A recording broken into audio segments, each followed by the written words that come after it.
What is transitioning?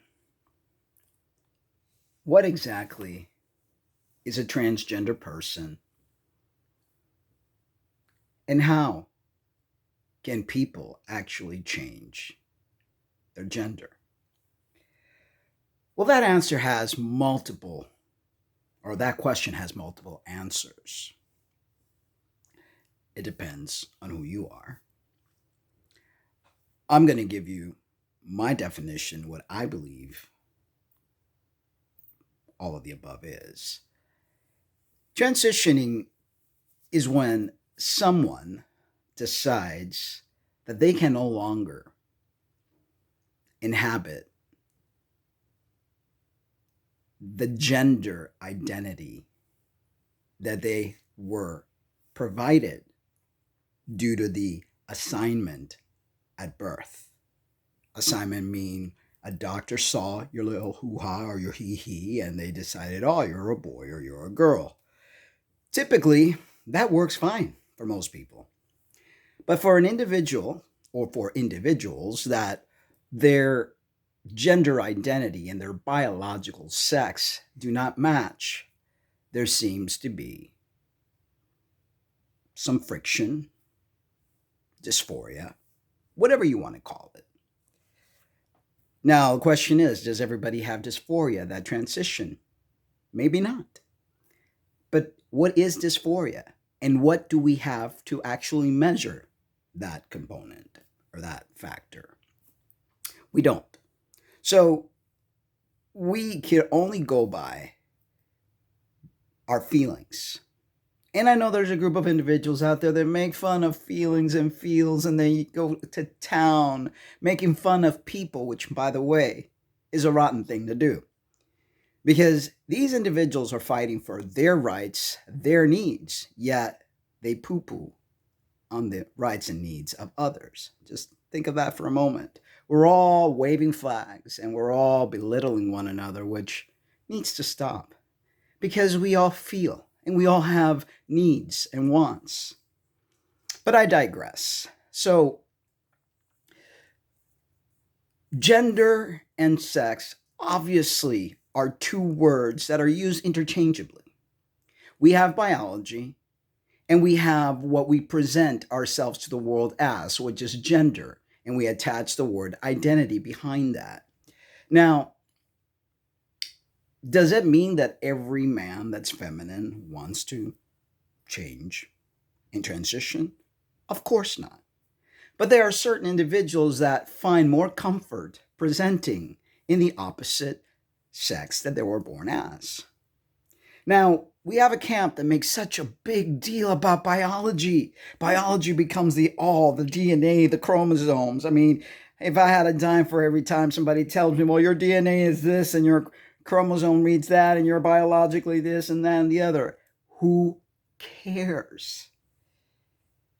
All I know is when I go out that door every morning, nobody sees a woman. People see a man. That's because I've taken the steps that I need to take to alter myself. I feel comfortable this way. And that's all that matters, really. I know there are parents that have tremendous conniption fits when they find out that their children are saying that they're born in the wrong body. Could it be because these parents have a lot of guilt? Maybe they've done things not the right way or the way they should have, and they feel guilty, and they think that it's because of them that their child turned out that way. Possibly. There could be some truth to that.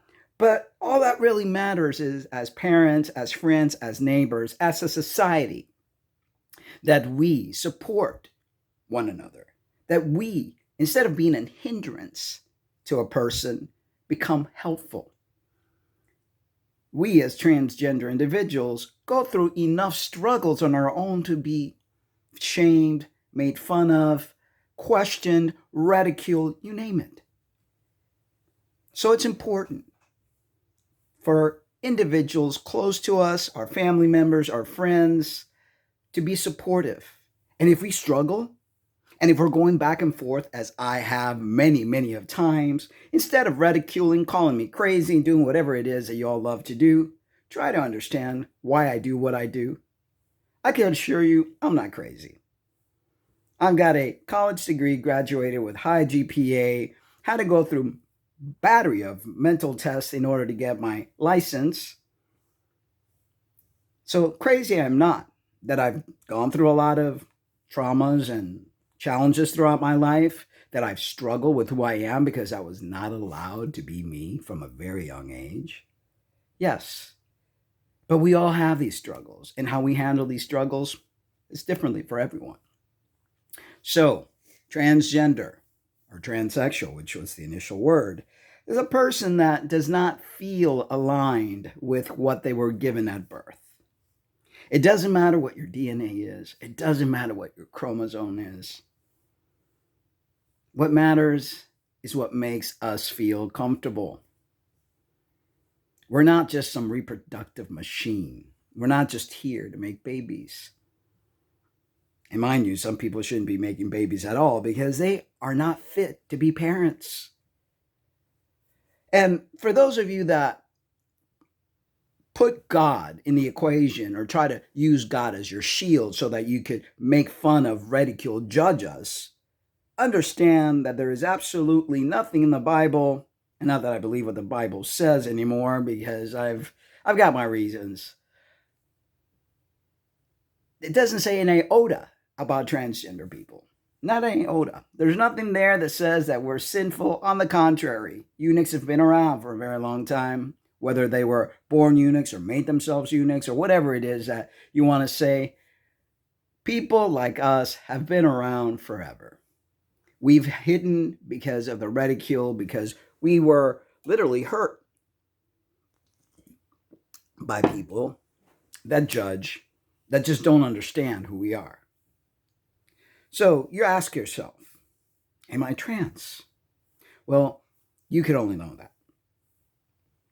You might want to seek some professional help, although I don't have much faith in the medical system, nor do I have much faith in these so-called gender specialists, because they really don't have the tools to understand this. They really don't. They try. I'll give them credit. But they don't have the tools because this is not something that has been recognized for a very long time now. But we do have to sharpen our tools for this because there are many people that are transitioning that have no business transitioning. Zero. And this is why we're seeing this mad rush to detransition, because a lot of teens who've had other issues have correlated their issues with gender. So we really have to understand what this is, how it works. We need to find better tools of assessment. And I don't have the answer for what tools we need to have because obviously this is very complex.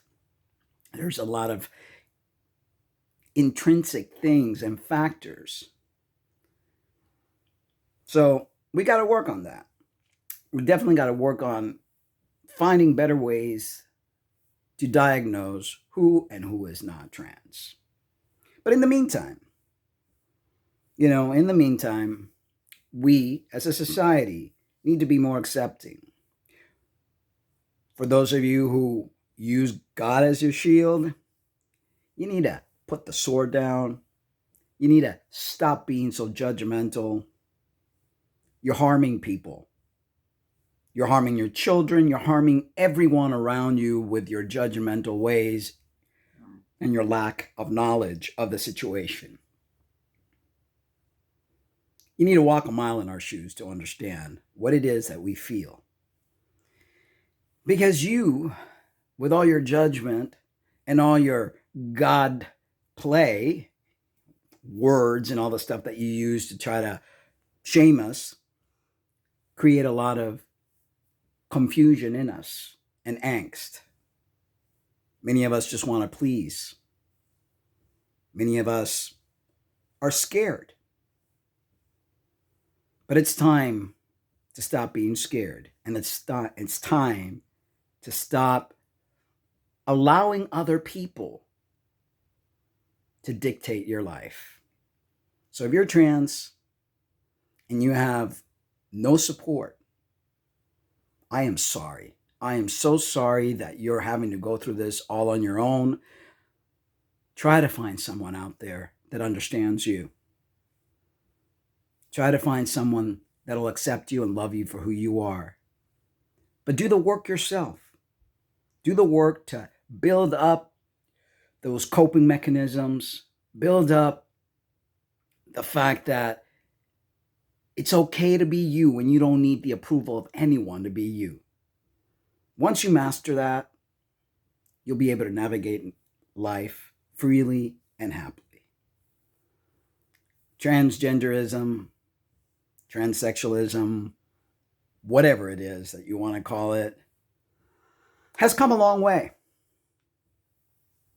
But we're still not there.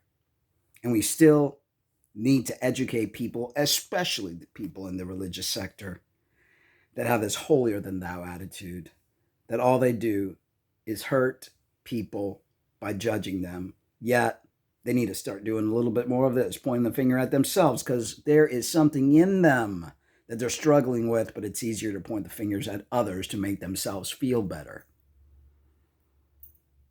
There is no shame in being who you are. Don't ever forget that.